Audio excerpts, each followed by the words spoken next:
नमस्कार, मैं हूं आपके साथ शुभांगी सिंह और आयुष्मान में आप सभी का स्वागत करती हूं। जैसा कि आप जानते हैं कि आयुष्मान में हर बार स्वास्थ्य संबंधी समस्याओं पर खास जानकारी दी जाती है। इस कड़ी में आज हमारे साथ जुड़ चुके हैं डॉक्टर जुबेर खान, जो बंसल हॉस्पिटल में एडवांस लेप्रोस्कोपिक पेट रोग एवं बैरियाट्रिक सर्जन हैं। डॉक्टर जुबेर, आपका कार्यक्रम में बहुत बहुत स्वागत है। धन्यवाद मैडम। तो आज हम बात करने वाले हैं पित्त की थैली में पथरी के बारे में और इसके इलाज के बारे में। अगर आपकी भी इससे जुड़ी कोई समस्या है तो आप हमारे नंबर्स पर कॉल कर सकते हैं जो लगातार आपकी टीवी स्क्रीन पर फ्लैश हो रहे हैं। आप सवाल कर सकते हैं और डायरेक्ट बात कर सकते हैं डॉक्टर जुबेर से। डॉक्टर जुबेर, सबसे पहले मैं आपसे जानना चाहूँगी कि पित्त की थैली में पथरी के बारे में हम बात कर रहे हैं, तो पित्ताशय क्या होता है? पित्ताशय एक नाशपाती के आकार का गुब्बारे नुमा स्ट्रक्चर है, एक अंग है जो कि लीवर की दाहिनी तरफ जुड़ी होती है, जिसमें कि जो लीवर से पित्त बनता है उसका वो संग्रहण करती है। तो पित्ताशय जो है उसमें संग्रहण का काम करती है। ये खासकर उस समय और मदद करती है जबकि आप हैवी डाइट ले रहे हैं या वसा युक्त ज़्यादा भोजन ले रहे हैं, तो उस समय ये एक जो इसमें पित्ताशय में जो पित्त इकट्ठा रहता है वो एक बार में ही चला जाता है। तो जो खान पान है उसके पाचन में पित्त है, जिसको कि हम बाइल कहते हैं, वो मदद करती है। तो पित्ताशय एक नाशपाती के आकार का गुब्बारानुमा अंग है जो कि लीवर से चिपकी हुई होती है और पित्त का संग्रहण करती है। जी डॉक्टर, अगर बात करें पित्त की थैली में पथरी की, तो अगर किसी को पथरी है तो उसको क्या लक्षण देखने को मिलते हैं उसके शरीर में? अगर हम पित्ताशय में पथरी की बात करें तो जो सबसे ज़्यादा जो इसके सिम्टम्स होते हैं, जो इसके लक्षण होते हैं, डिस्पेप्सिया या पेट में गैस का बनना, ये सबसे बड़ा लक्षण है। बहुत बार ऐसा लगता है जब हम हैवी भोजन लेते हैं या भारी वसा युक्त भोजन लेते हैं तो पेट भारी भारी सा लगता है, जिसको कि हम डिस्पेप्सिया कहते हैं। तो ये एक बहुत प्रमुख लक्षण है। पर जो पित्ताशय में पथरी है उसके जो लक्षण हैं वो डिपेंड करता है कि जो पथरी है उसका लोकेशन कहाँ है, वो कहाँ पे है, पित्ताशय में है या जो पित्त ले जाने वाली नली है उसमें है। तो उसके हिसाब से भी जो पित्त की थैली में जो पथरी होती है उसके लक्षण होते हैं। खासकर जो पित्ताशय में जो पथरियाँ होती हैं उसमें एक गैस का बनना तो है, पेट भारीपन या पेट के बीच में या दाहिनी तरफ पसलियों के नीचे पेट में काफ़ी तेज़ दर्द का होना। कभी कभी जब पित्ताशय में जो उसकी जो पित्ताशय का जो नेक है जिसको उसमें अगर पथरी फंस जाता है तो अगर वो लंबे समय तक फंसा रहता है तो उसमें म्यूकोसील हो जाता है, या कहें कि अगर उसमें इन्फेक्शन हो जाए तो एम्पाइमा हो जाता है और उसमें जो गॉल ब्लैडर की वॉल है उसमें इन्फेक्शन हो जाता है। तो इसकी वजह से आपको पेट में दर्द के साथ साथ जो फीवर भी होता है और उल्टी जैसा या उल्टी हो जाता है।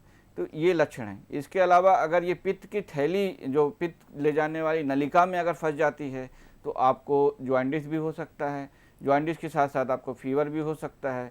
फीवर के साथ साथ कभी कभी कोमा में भी मरीज चला जाता है। अगर ये पित्त की नली से ये पथरी जो है अग्नाशय या कि हम पैनक्रियाज कहें, पैनक्रियाज की डक्ट जो एम्पुला ऑफ वेटर में कहते हैं, अगर उसमें फंस जाती है तो पैनक्रियाटाइटिस होने की संभावना है। तो आप देख रहे हैं कि जो पित्त की थैली में पथरी है वो जहाँ जहाँ जाती है तो अलग अलग सिम्टम या अलग अलग लक्षण प्रोड्यूस करती है और उसकी वजह से पेशेंट को अलग अलग लक्षण हो सकते हैं। अगर पित्त की थैली में जो पथरी है उसके साइज़ की बात करें तो क्या इसके साइज़ के हिसाब से ये तकलीफ़ देती है? अगर छोटी है तो कम तकलीफ़ देगी या बहुत बड़ी पथरी है तो वो ज़्यादा तकलीफ़ देगी, ऐसा भी कुछ होता है? ऐसा नहीं है, बस ये है कि अगर छोटी पथरियां हैं तो क्योंकि जो सिस्टिक डक्ट है जो कि पित्ताशय से एक जो नली निकलती है उसकी साइज़ कम होती है, 3 to 4 मिलीमीटर, मतलब 3 से 4 मिलीमीटर के लगभग।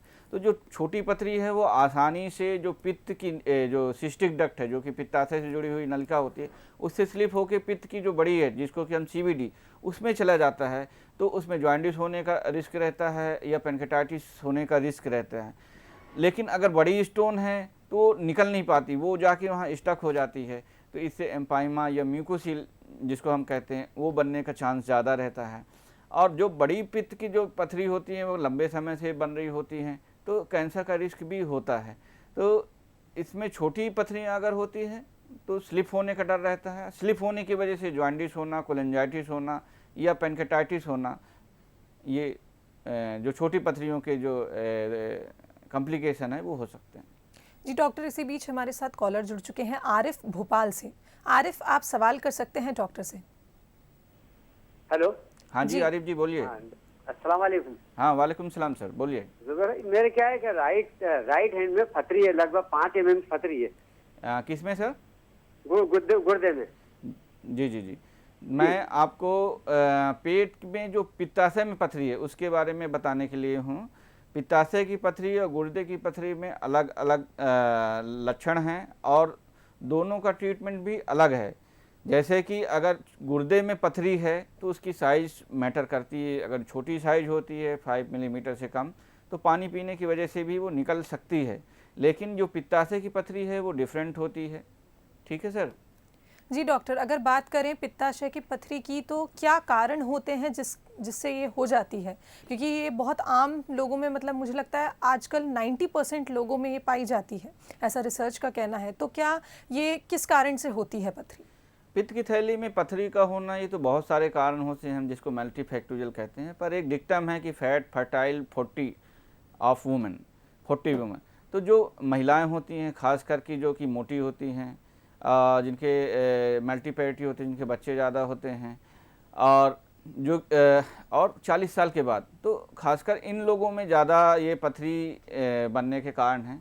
इसके अलावा भी बहुत सारे कारण हैं जिसकी वजह से कि पथरी बन सकता है। खास कर कि उन लोगों को जिनके कि वज़न बहुत ज़्यादा है, जिनको कि हम ओबेसिटी कहते हैं, या ऐसे लोग जो कि बहुत तेज़ी से वज़न कम कर रहे होते हैं, जैसे रैपिड वेट लॉस, या फिर उन लोगों को जो कि लंबे समय तक फास्टिंग रखते हैं, या फिर ऐसे लोग ऐसे महिलाएं जो कि ओसीपी का सेवन करती हैं, या कि जिनको प्रेगनेंसी है, तो ऐसे लोग हैं जिनको कि पथरी होने की संभावना ज़्यादा रहती है। लेकिन बहुत सारे ऐसे लोग जिनमें कि जैसे बेरियाट्रिक सर्जरी करते हैं, जिसमें कि रैपिड वेट लॉस होता है, तो उनमें भी पथरी बन सकता है। या जिनको कि लंबे समय तक हम मुंह से खाना नहीं दे पा रहे हैं और टीपीएन में, टोटल पेरेंटल न्यूट्रिशन में हैं, या जिनको कि काफ़ी सीवियर बर्न हैं, उन लोगों को, या जो कि लंबे समय से बीमार हैं और बिस्तर में पड़े हुए हैं, तो ऐसे लोग हैं जिनमें कि पथरी बनने की संभावना ज़्यादा होती है। लेकिन जो पित्त में पथरी बनने का कारण है वो बहुत सारे कारण होते हैं, उनमें से एक कुछ कारण जो मैंने आपको बताए हैं वो। जी डॉक्टर, हमारे अगले कॉलर पुरुषोत्तम जुड़ चुके हैं नरसिंहपुर से। जी पुरुषोत्तम, आप सवाल कर सकते हैं डॉक्टर से। नमस्कार सर। हाँ नमस्कार पुरुषोत्तम जी। सर ये प्रोस्टेट और किडनी में पथरी है। जी जी सर। तो ये 5 mm की है और 6 mm की। जी जी जी। तो सर ये खाना भी नहीं खाया जाता सर। जी जी। और खाना खाते हैं तो काफी दर्द रहता है बाएं साइड में, जी जी। पसली के पास, और रीढ़ की हड्डी के पास जो मसल्स है मोटी वाली, उस तरफ बाएं तरफ की बात करें। पुरुषोत्तम जी, मैं आपको जो यहाँ पे आज का जो हमारा जो विषय है वो पित्ताशय, जो पित्त की थैली होती है, जो लीवर से जुड़ी होती है, उस पथरी की बात कर रहे हैं। किडनी की पथरी के लिए आपको यूरोलॉजिस्ट से मिलना चाहिए, ठीक है, क्योंकि दोनों की पथरी का इलाज अलग है, दोनों के डॉक्टर भी अलग ही होते हैं। तो मैं आपको कहना चाहूँगा कि आपको जो ये समस्या है, आपको उसके लिए यूरोलॉजिस्ट से मिलना चाहिए। और छोटे स्टोन जनरली स्लिप हो सकते हैं, लेकिन उसके पहले आप जो आपके जो डॉक्टर हैं यूरोलॉजिस्ट, जो कि इसका जो किडनी में पथरी होती है वो देखते हैं, उनको दिखाइए, तो आपको प्रॉपर गाइडलाइन देंगे कि इसका ट्रीटमेंट क्या है। जी डॉक्टर, हमारी अगली कॉलर प्रीति जुड़ चुकी हैं सीहोर से। जी प्रीति, आप सवाल कर सकती हैं डॉक्टर से। हाँ नमस्ते सर। हाँ प्रीति मैडम नमस्कार। हाँ सर, मुझे ना पित्ताशय में ही पथरी है और उस साइज में 8 mm और 12 mm। पित्त की थैली में, पित्ताशय में पथरी मैम, गॉल ब्लैडर में। हाँ हाँ हाँ सर। जी मैडम, और आपको क्या दिक्कत होती है मैडम? सर हल्का सा साइड में सिर्फ दर्द होता है।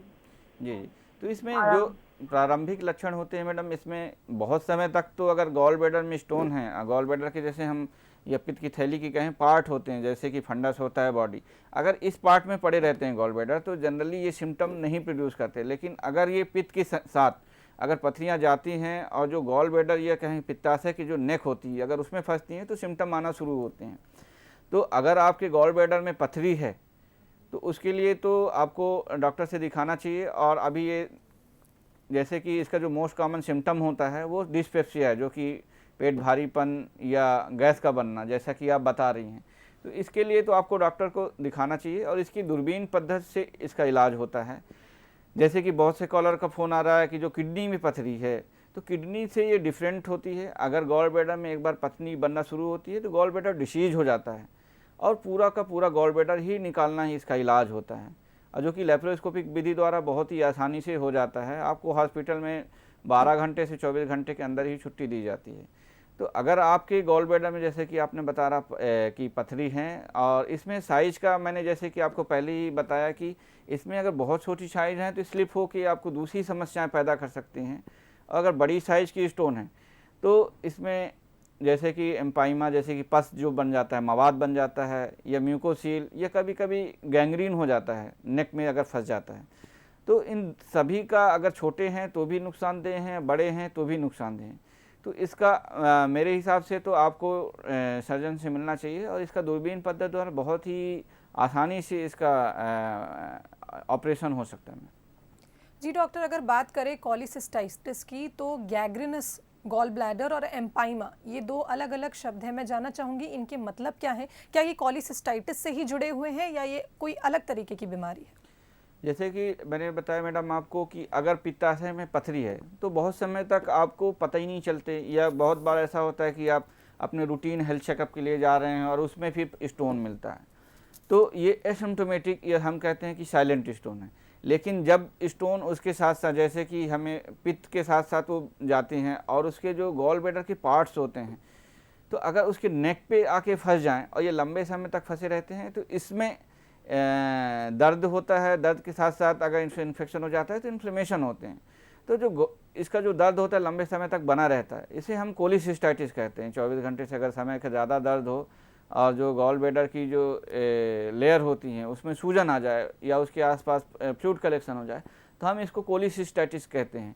और अगर इसी में स्टोन लंबे समय तक फंसा रहे, उसमें इन्फेक्शन हो जाए और इसमें पस का फॉर्मेशन हो जाए, तो हम उसको, या मवाद का फॉर्मेशन हो जाए, मवाद बन जाए, तो हम इसको एम्पाइमा गॉल ब्लैडर कहते हैं।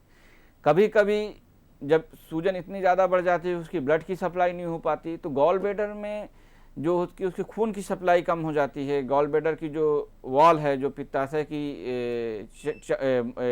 दीवार है, वो मोटी हो जाती हैं और उसमें खून का दौरान कम हो जाता है, तो वो सड़ जाती हैं। तो हम इसको गैंग्रीनस गॉल ब्लैडर कहते हैं। जी डॉक्टर, हमारे अगले कॉलर जुड़ चुके हैं राहुल अनूपपुर से। जी राहुल, आप सवाल कर सकते हैं। जी सर, हेलो। हाँ राहुल जी, सवाल कीजिए आप। सर नमस्ते। हाँ नमस्ते राहुल जी। सर मैं बात कर रहा हूँ अनूपपुर रेउसा से। हाँ जी सर बोलिए। सर मेरे दादाजी के पित्त में थैली है। पित्त की थैली है? हाँ पित्त की थैली पित्त में पथरी है, पित्त की थैली में पथरी है। जी जी जी जी। तो उनको बहुत ज्यादा पेन होता है, तो इसके बारे में आप कुछ मेरे को टिप्स देंगे? वो कैसा क्या?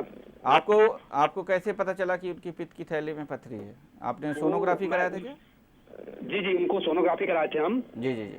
तो राहुल जी, मैं आपको ये बताना चाहूँगा कि जब भी आपकी पित्त की थैली में पथरी है, ठीक है, और ये जैसे कि इनको ओल्ड एज भी हैं, और तो इनको आपको सर्जन को दिखाना चाहिए और इसके कुछ टेस्ट होते हैं वो कराना चाहिए। और मेरे ख्याल से इनको लेप्रोस्कोपिक, जो कि दूरबीन पद्धति द्वारा हम कहते हैं, उसका ऑपरेशन कराना पड़ेगा। वही एक इसका एकमात्र इलाज है, क्योंकि अगर ये लंबे समय तक आप वेट करते रहेंगे और इनको इन्फ्लेमेशन बढ़ता रहेगा तो कभी कभी ये गैंग्रीनस हो सकता है। जैसे कि मैडम ने पहले बताया कि एम्पाइमा क्या होता है, तो एम्पाइमा भी हो सकता है या गैंग्रीनस हो सकता है। कभी कभी ये गॉल ब्लैडर फट सकता है।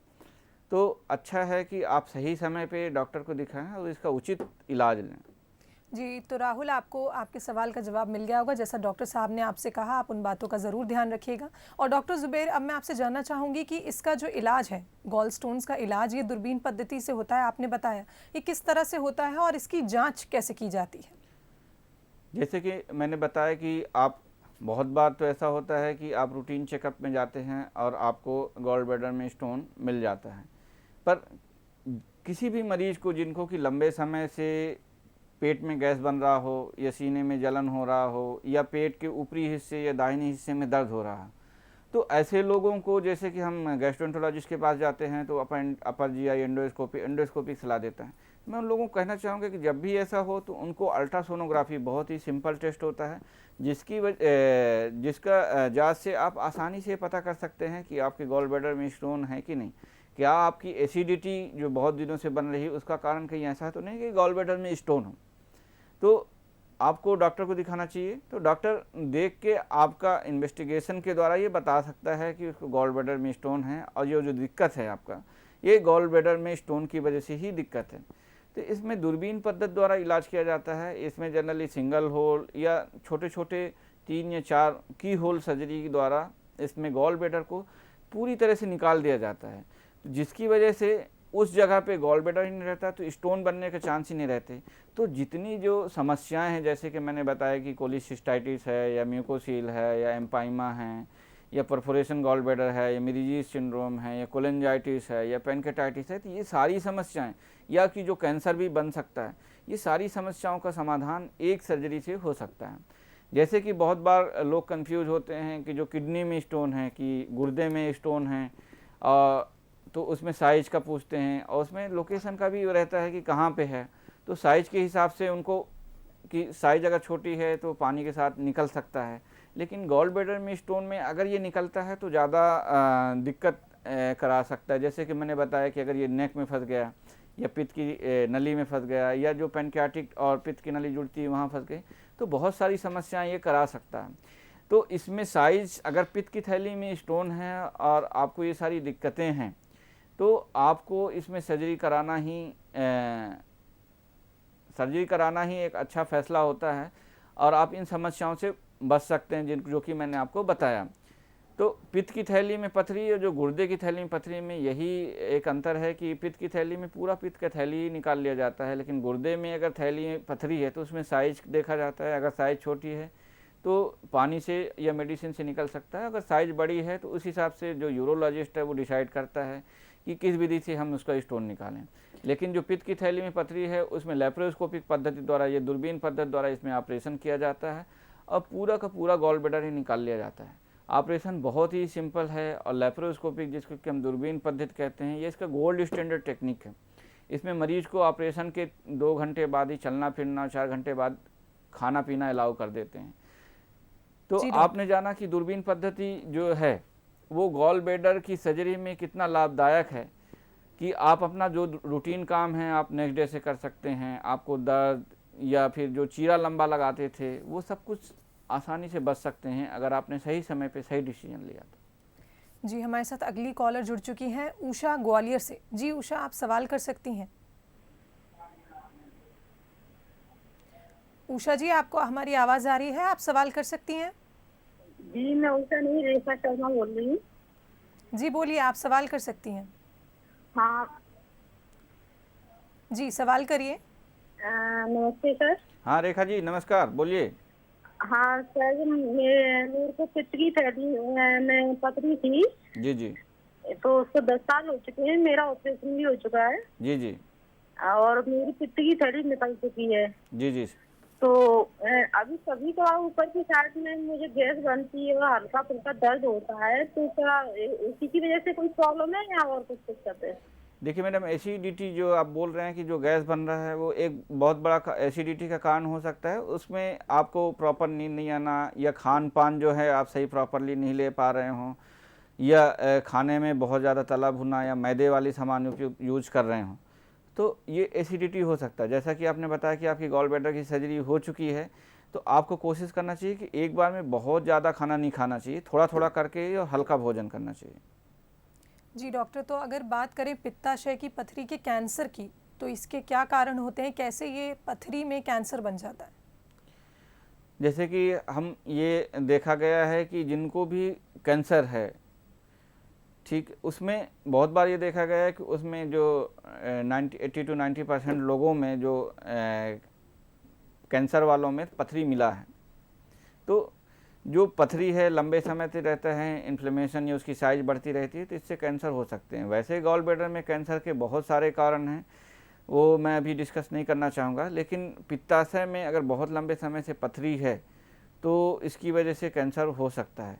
तो जिनको भी पित्ताशय में पथरियाँ हैं या पथरी के साथ साथ जो पॉलिप्स होते हैं वो हैं, तो उनको जल्दी से जल्दी इसका सर्जिकल इलाज ले लेना चाहिए कि ये कैंसर में तब्दील ना हो। जी डॉक्टर, अगर सावधानियों की बात करें तो क्या सावधानी हम बरत सकते हैं जिससे हमारे गॉल स्टोन्स ना हो, हमें गॉल ब्लैडर में स्टोन्स ना हो? दो चीज़ें हैं मैडम कि एक तो गॉल ब्लैडर में स्टोन ना बने, उसके लिए तो है कि जो कुछ मॉडिफिएबल है जिसको कि हम कम कर सकते हैं, ठीक है। तो उनमें से है कि हमें डेली एक्सरसाइज करना चाहिए, उचित मात्रा में कम वसायुक्त भोजन लेना चाहिए, अपने वजन को नियंत्रित करना चाहिए, उपवास जो है लंबे समय तक नहीं रखना चाहिए।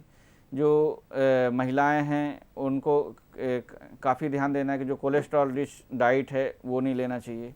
तो इन चीज़ों का हमें ध्यान रखना है, हमें ओबेसिटी से बचना है। लेकिन जिनको स्टोन हैं उनको भी ध्यान रखना चाहिए कि जब कभी भी स्टोन हैं तो आपको अपने डॉक्टर से मिलना चाहिए और जो इसका उचित इलाज है उसको इलाज लेना चाहिए। कहीं ये कॉम्प्लिकेशन में बदल गया तो फिर इसके वजह से आपको लंबे समय तक हॉस्पिटल में रखना पड़ता है और ऑपरेशन के भी उस समय दुष्परिणाम हो सकते हैं, क्योंकि उस समय पूरा गॉल ब्लैडर और जो सिस्टिक डक्ट CVD सब एकदम चिपक जाते हैं, तो आपके पैसे भी ज़्यादा खर्च होते हैं, आपको भी नुकसान हो सकता है। तो इसलिए जिनको भी गॉल ब्लैडर में स्टोन हैं तो उनको डॉक्टर से जल्दी मिलना चाहिए। जैसे कि मैंने देखा है कि कोरोना काल में बहुत सारे मरीज जो हैं हॉस्पिटल आने से बचते हैं, वो तभी आते हैं जबकि वो पीड़ा जो होती है असहनीय हो जाती है, या कि जो गॉल ब्लैडर में है गैंग्रीन हो जाता है या उसमें मवाद पड़ जाता है या कभी या फट जाता है। तो बहुत अभी जो सर्जरी के लिए मरीज आ रहे हैं वो काफ़ी बिगड़े हुए कंडीशन में आते हैं। ये कोरोना की वजह से वो बहुत ही लेट डॉक्टर को दिखाने या हॉस्पिटल में आने से डरते हैं, तो इसकी वजह से जो है गैंग्रीन डेवलप हो जाता है, बहुत सारी चीज़ें, तो हॉस्पिटल में उनका बिल भी बढ़ जाता है और मरीज़ को लंबे समय तक रुकना भी पड़ता है। तो मैं उनको कहना चाहूँगा जिनको भी कि ये सिम्टम्स हैं जो मैंने बताया, जो लक्षण हैं, उनको लक्षण हैं और साथ में ये गॉल ब्लैडर में स्टोन है, तो उनको अगर सही समय पे आएँ तो इसका दूरबीन पद्धति द्वारा इलाज हो जाता है। और आपको ये पता होना चाहिए, जैसे मैं बंसल हॉस्पिटल में हूँ तो आजकल सारे जो हॉस्पिटल हैं वो सैनिटाइजेशन का प्रॉपर ध्यान रखते हैं। तो जिनको भी लक्षण हैं उसको सही समय पे आके हॉस्पिटल में इलाज करें और जो भी इनके कॉम्प्लिकेशन हैं उनसे बचें, तो इससे आपके पैसे भी बचेंगे और आपका स्वास्थ्य भी सही समय पे स्वस्थ रहेगा। जी डॉक्टर, अगर बात करें एज फैक्टर की, तो क्या बढ़ती उम्र के साथ गॉल स्टोन्स होने के चांसेस भी बढ़ जाते हैं या ये किसी भी उम्र के लोगों को हो सकता है? वैसे तो ये किसी भी उम्र के लोगों को हो सकता है, लेकिन बढ़ती उम्र में गॉल ब्लैडर में स्टोन हो सकता है। खास करके जो महिलाएं हैं हमारे देश में ज़्यादा, खासकर 40 या 50 वर्ष के बाद, तो ये फास्टिंग जो है उपवास बहुत ज़्यादा रखती हैं, ठीक है, या फिर इनके जो हार्मोनल चेंजेज हैं, तो ऐसे लोगों को स्टोन बनने की संभावनाएं बढ़ जाती है। खासकर कि जो उन बुज़ुर्ग लोगों को जो कि ओरल जो खान पान नहीं ले पा रहे हैं या जो कि टोटल पैरेंटल न्यूट्रिशन में हैं, तो ऐसे लोगों को जो है गॉल ब्लैडर में या पित्ताशय में कहीं स्टोन बनने की संभावनाएं बढ़ जाती हैं। जी डॉक्टर ज़ुबैर, आप हमारे कार्यक्रम में आए और तमाम जानकारी दी, उसके लिए आपका बहुत बहुत धन्यवाद। Thank you ma'am. तो इसी के साथ हमारी खास पेशकश में फिलहाल इतना ही। कल फिर हाजिर होंगे एक नई स्वास्थ्य संबंधी समस्या को लेकर, साथ ही बताएंगे उसके उपाय। दीजिए इजाजत, नमस्कार।